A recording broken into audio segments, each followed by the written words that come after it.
Good morning to all of you. Today I am going to start the class 8th NCERT book of class 8 chapter number first crop production and management. So we start. Pahili and Bhujo went to their uncle's house during the summer vacation. Their uncle is a farmer. One day they saw some tools like khurpi, sickle, slow plow, etc. in the field. I want to know where and how use these tools. So this is the first question make. You have learned that all living organisms require food. Plants can make their food themselves. In class 7th. Can you recall how green plants synthesize their own food? Animals, including human, cannot make their own food. So where do animal get their food from? Animal को उनका food कहाँ से मिलता है? ये आपका दूसरा question बन गया. But first of all, why do we have to eat food?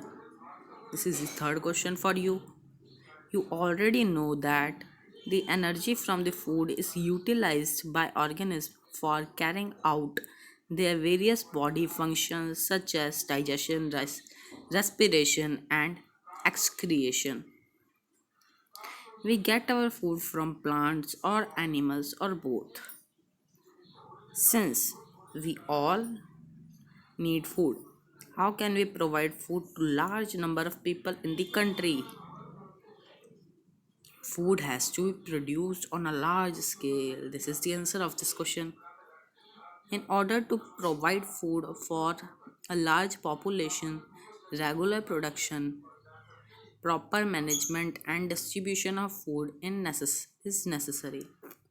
So, our first topic is agriculture practices till 10,000 BC. So, what is BC? BC is before Christ. The full form of BC is before Christ.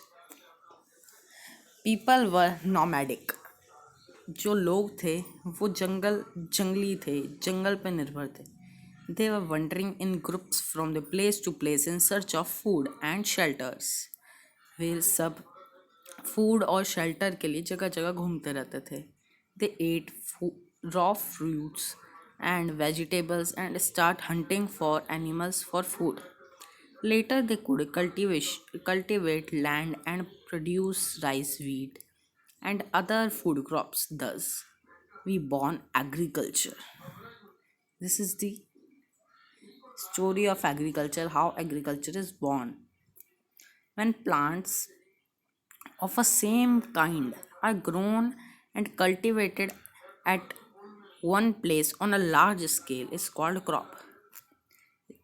The simple definition of crop is the large number of plant growing in large scale is called crop.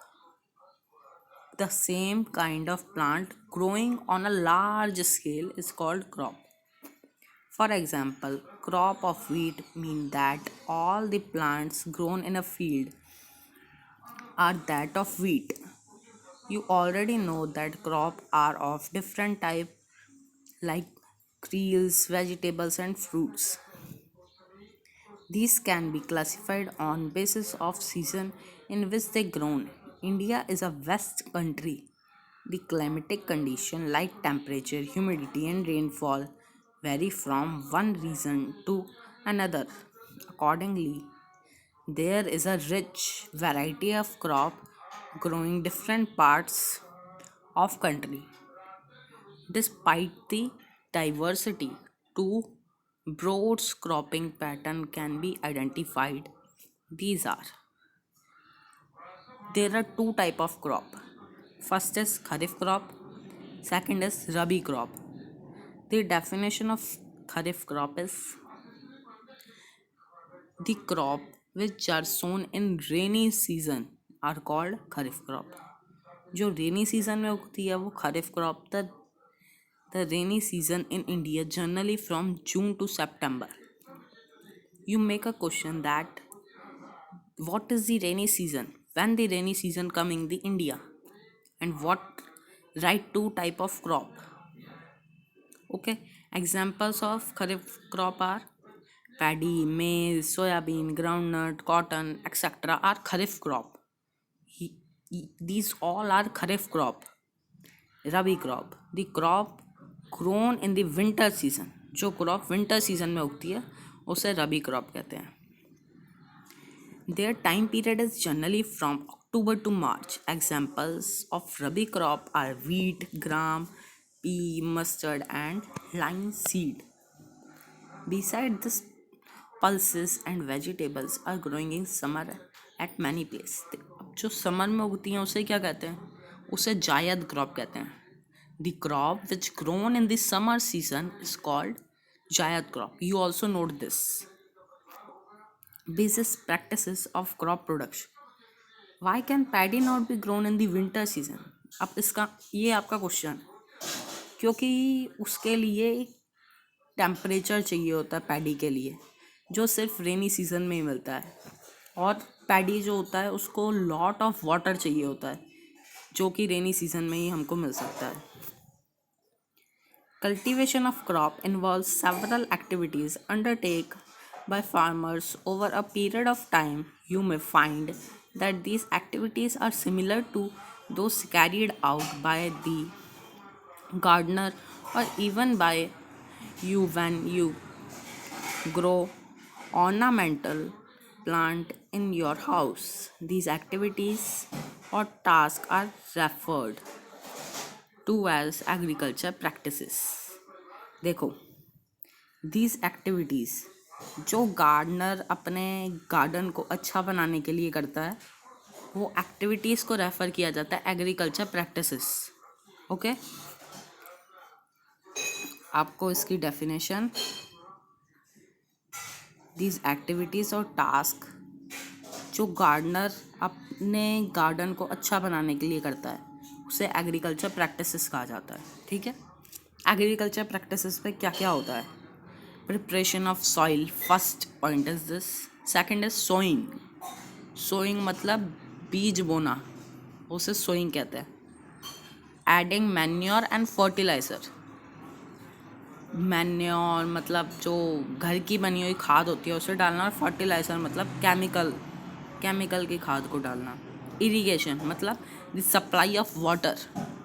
Protection from weeds, जो unwanted plant grow हो जाते हैं उसे हटाना. Harvesting, फिर उसे काटना. फिर storage, the last is storage. So you learn these all in the systematic manner, in this manner. First point is preparation of soil. What is preparation of soil? This is the question. The preparation of soil is the first step before growing crop. One of the most important tasks in agriculture is to turn the soil and lose it. This allows the soil, this allows the roots to penetrate deep into the soil. These loose soil allow the roots to breathe easily even when they go deep into the soil. Why does the loosening of the soil allow the roots to breathe easily? देखो, जो oxygen होती है कहाँ होती है soil में? नीचे के ऊपर. जब हम टर्न करते हैं सॉइल को तो फिर उसकी ऑक्सीजन चारों तरफ फैल जाती है, मतलब सारी सॉइल में हो जाती है. इसीलिए जो सॉइल के पास ऑक्सीजन नहीं होती है उसको भी ऑक्सीजन मिल जाती है. The loosed soil helps the growth of earthworm and microbes present in the soil. These organisms are friends of the farmer since which is the friend who are the friends of farmers. The microbes and earthworms present in the farmer is the friend of farmers. These organisms are friends of the farmers since they further turn and lose the soil and add humus to it. वो उसमें humus add करता है. But why does the soil need to be turned and लूज्ड?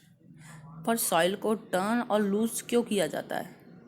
You have learned in the previous classes the soil contain minerals, water, air, and some living organism. In addition, dead plant and animal get decomposed by soil organism.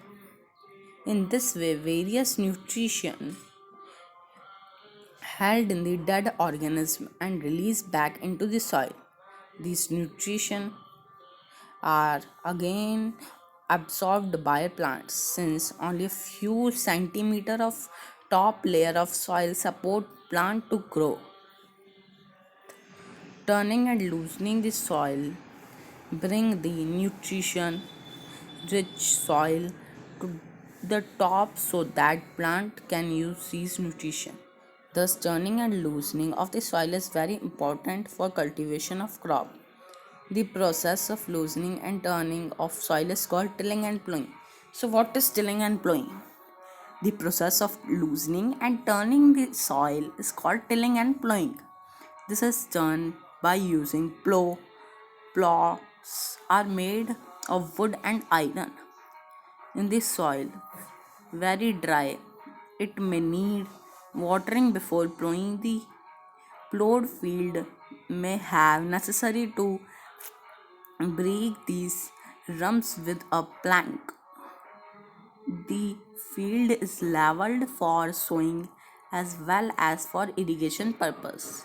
The leveling of soil is done when the help of a level. Sometimes manure is added to the soil before tilling. This helps in proper mixture of manure with soil. The soil is watered before sowing. Okay, thank you for watching and please subscribe our channel.